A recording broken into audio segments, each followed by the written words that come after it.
Türkmen häkimetleriniň ýurtda internet tizliginiň ýokarlandyrylýandygyny elan etmeginiň izi süre bu hyzmatyň hili öňküsünden hem pete gaçdy.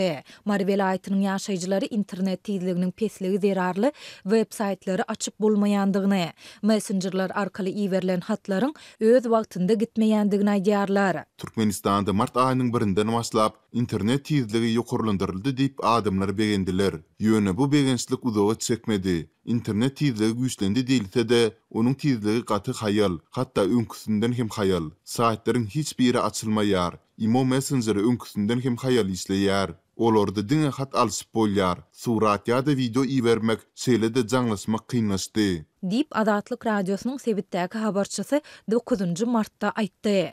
Internet ulgamyny berk çäklendirmekde tanqid edilýän türkmen häkimetleri 1 martdan başlap internet tizliginiň ýokarlandyrylýandygyny, şol bir wagtda onuň narhlarynyň arzanladylýandygyny wada berdiler.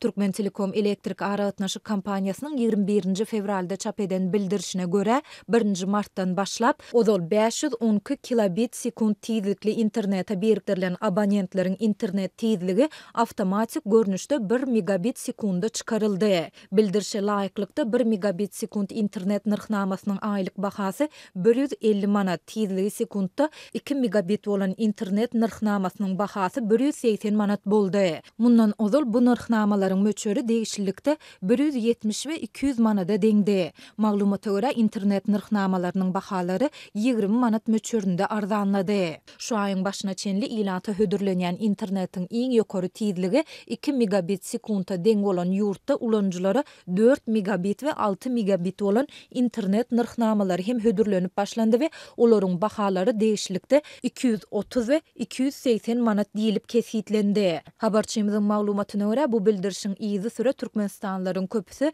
Türkmen Telekoma baryp arza ýazdy we internet tizligini 6 megabit sekunda çenli artdyrdy. Häzir adamlaryň köpüsi 280 manat biderek boş yerik pul töleýäris diýerler. Hatda IMO, ICQ messengerlerinde internet tizliginden zerenýän adamlar juda köpöldi diýip habarçy aýtdy. Soňky günlerde mardadyňa internet tizligi däl, eýse mobil aragatnaşyk ulgamynyň hili hem yaramazlaşdy. Mobil telefonlardan edilýän jaňlar we iwerilen SMS-ler haýal gidýär. Bir adama jaň aldyrjak bolsaň, birnäçe tapar finansmany bolýar. Dip habarçy aýtdy. Marlylaryň birnäçesi Türkmen Telekomyň we Altyn Asyryň yerli edaralaryna jaň edip, bu babatda şikaýetlerini beýan etmäge çalyşýandygyny, ýöne bu edaralarda jaňlara köplenç hiç kimiň jogap bermeýändigini aýdýar. Adatlyň bu barada degişli edaralar bilen habarlaşmak synanşyklary hem başa barmady.